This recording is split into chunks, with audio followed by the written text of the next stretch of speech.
When you understand how nutrition works, you gain freedom to enjoy the foods that you love without feeling guilt and still get the results that you want to get lean and stay lean for life while you also build muscle, which is what my channel is all about. I want to help you get lean, stay lean, and build muscle.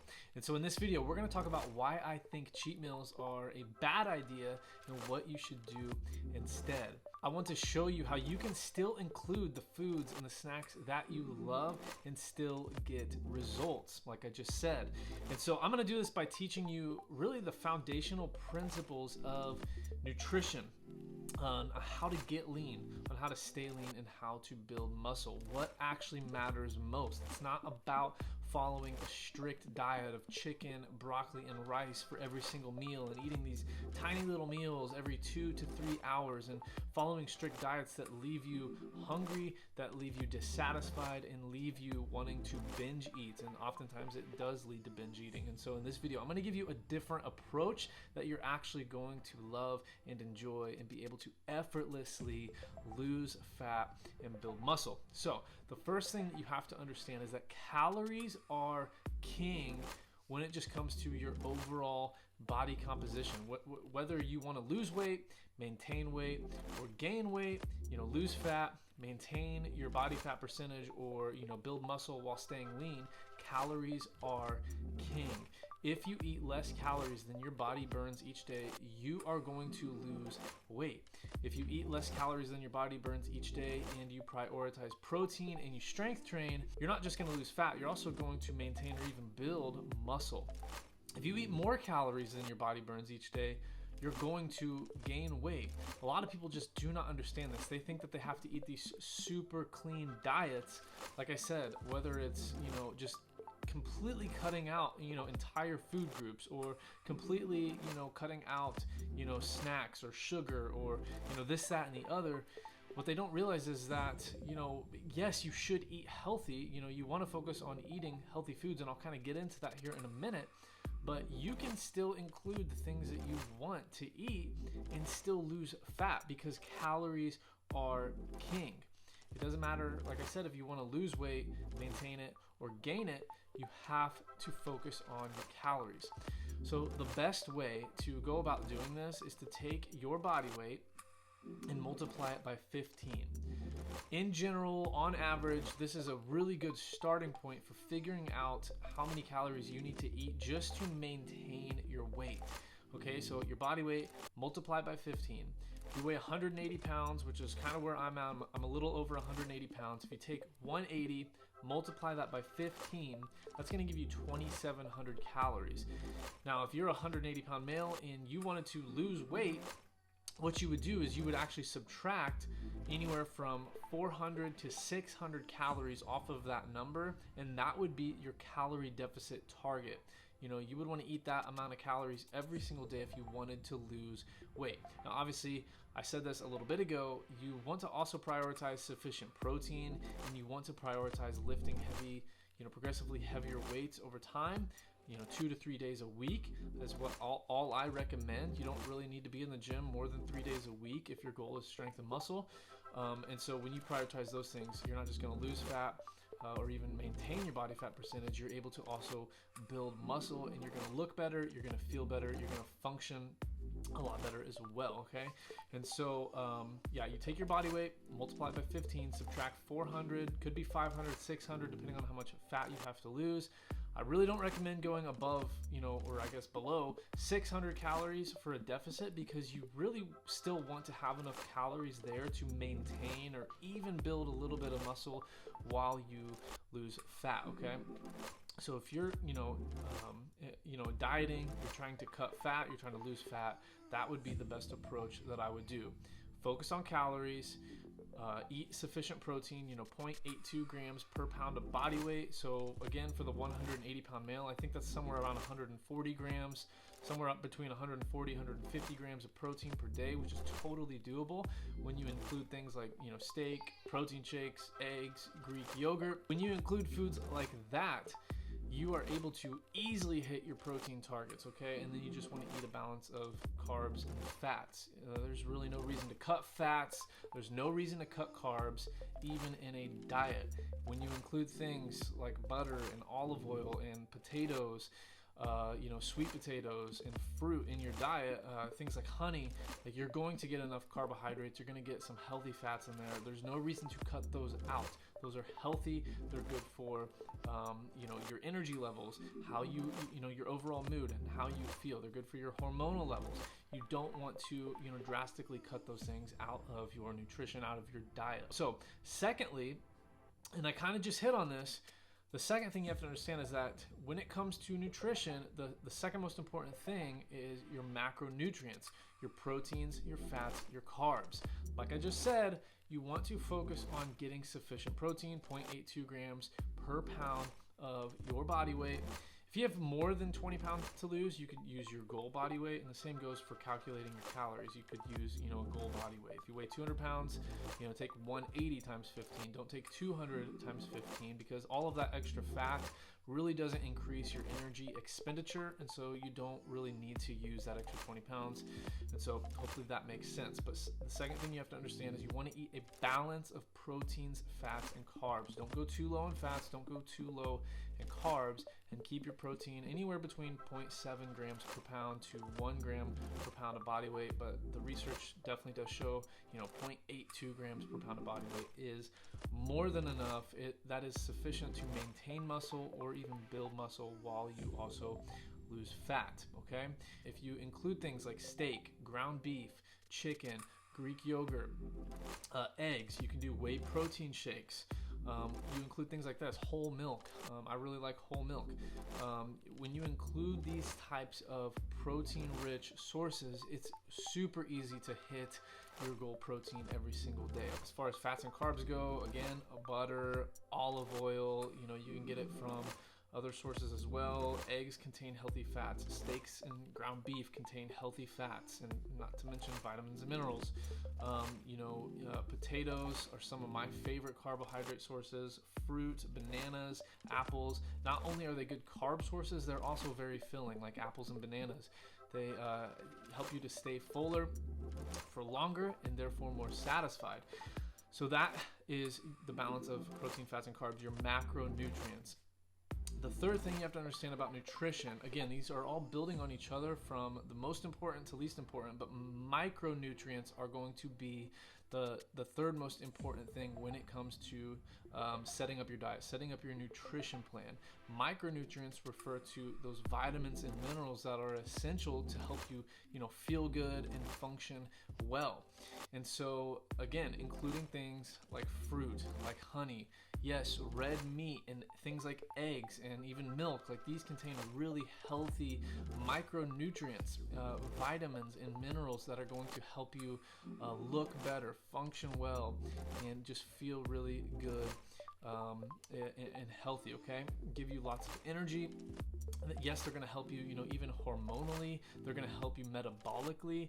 The quality of your calories in also affects the quality of your calories out. So when you take in really good foods, you're also helping your metabolism to speed up a little bit as well, because our body metabolizes different types of foods in different types of ways.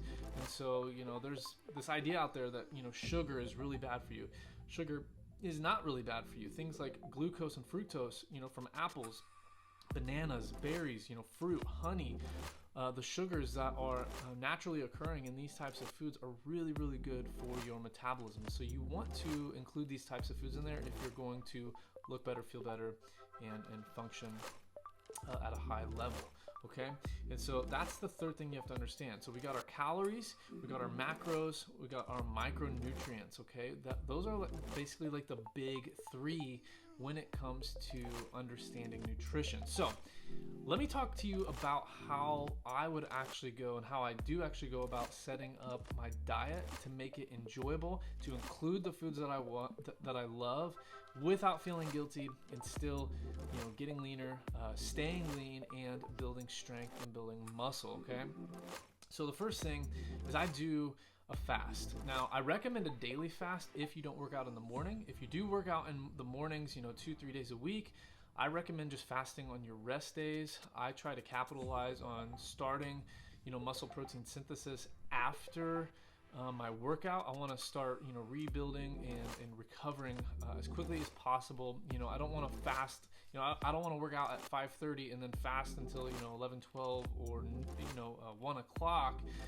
Yeah, there might be some fat burning benefits and saving calories for later, but I'm on a lean bulk right now, and so I really don't want to have to eat 3,700 calories from 12 to 8.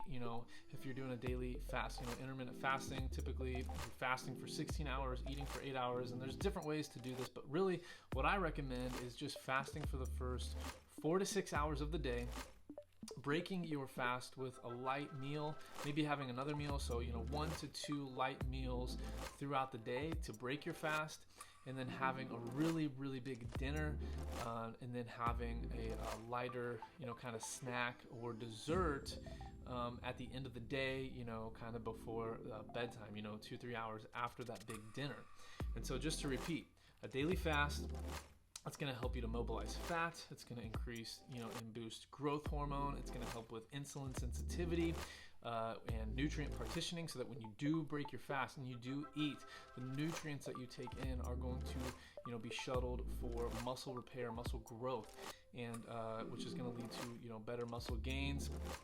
Strength and muscle gains. And so fasting it can be and is really good for building muscle as well. It's not just a fat loss tool, it's also good for building muscle as well. And so the daily fast, if you work out in the mornings, just fast on your rest days. And then 1 to 2 light meals that make up about 20 to 25% of your daily calories, and then having a big dinner, about 50 to 60% of your daily calories, and then having that lighter snack or treat, dessert at the end of the day as well. These can be things like cookies, chocolate, ice cream, Oreos, really anything you want. You can get creative with it. It doesn't even have to be, these unhealthy foods either. Like, it could be whatever you want. It could be a Greek yogurt with some honey and some berries for your dessert. I'm just saying you can still include the things that you want within this overall picture and these overall principles of how nutrition actually works. When you understand that calories are king, eating a balance of protein, fats, and carbs, and including, good, delicious, whole foods, fruit, honey, meat, all of those things. You can include things like milk and cookies. I've been really digging on, Tate's chocolate chip cookies lately with milk. I love Reese cups, things like that. But the thing is you have to save the calories. You have to structure your diet in a way. This is why I like to fast 1 to 2 light meals, 1 big dinner, and then a snack or treat at night, is because you can save those last 4 or 5 600 calories for whatever you want. And even for dinner, like if you have 1,000, 1,200 calories, 1,500 calories for your dinner, you can eat whatever you want and still get results. I'm a family man. I've got 3 kids and a wife, so I do eat pizza with them. I don't try to cut out any food groups. Like, I still eat burgers and french fries, but I also try to, most of the time, have things like chicken and ground beef and steaks and potatoes. When I'm cooking for myself, like, those are the things that I focus on, but I'm still going to include things like pizza, cheeseburgers, whatever. You can do that and still get lean and stay lean when you understand that what matters overall are the amount of calories that you're eating. And making sure that you're still hitting your protein goal, your fats and your carbs, eating a balance of fats and carbs, and then understanding that for the most part, overall, your diet should be highly nutritious whole foods. But then you want to plan to eat things like pizza. Save your calories, 400 to 600 calories every single night. When you understand that calories are king, and then you want to focus on a balance of protein, fats, and carbs, and then you eat highly nutritious whole foods most of the time. And when you plan, when you know how to track your calories with an app like MyFitnessPal, for example, you can plan to include the things that you love in an overall healthy, nutritious diet. So that is what I recommend. I don't recommend cheat meals. Don't try to eat clean all the time and then, once a week have this one little, cheat meal and go overboard. Like, that is a strict diet that you're not going to be able to stick to. I almost guarantee it. When you can include things like cookies and chocolate every single night and fit it into your calories and have a balance of protein, fats, and carbs, and understand that when you include healthy foods most of the time, like, you are going to see better results and you're going to stick with the diet plan. You're going to stick to the nutrition plan, and that is what matters most. The best diet plan is the one that you can stick to, because when you understand these principles, you gain freedom to enjoy these foods that you love without guilt and still get lean, stay lean, and build muscle for life. Now, if you are ready to get started, I have a free gift I want to send to you. It is my 30-day Lean Body Jumpstart. This is a free workout routine and nutrition plan that kind of goes over some of these principles I've been teaching you in today's video. It's a 4-week routine and nutrition plan to help you get started on losing your first several pounds of fat while you also begin to build lean muscle by strength training 3 days per week. This is a really powerful workout routine that you can follow, and you can really follow this nutrition plan as well as this workout routine for longer than just 4 weeks. But this is there to help you get started, to jumpstart your fitness, to jumpstart your journey, to get leaner, to stay lean for life, and to build muscle, to look better, to feel better, and to function well as well. So go to adamfarrellfitness.com/jumpstart, and I will send you that free Lean Body Jumpstart in your email. Check your junk folder, and I appreciate you guys watching this video. If you liked this, I would love for you to like the video, subscribe to the channel. It's going to help the algorithm recommend my videos to more and more people as I seek to help you help other men to get lean, stay lean, and build muscle for life. That's going to do it for today's video. I will see you in the next one.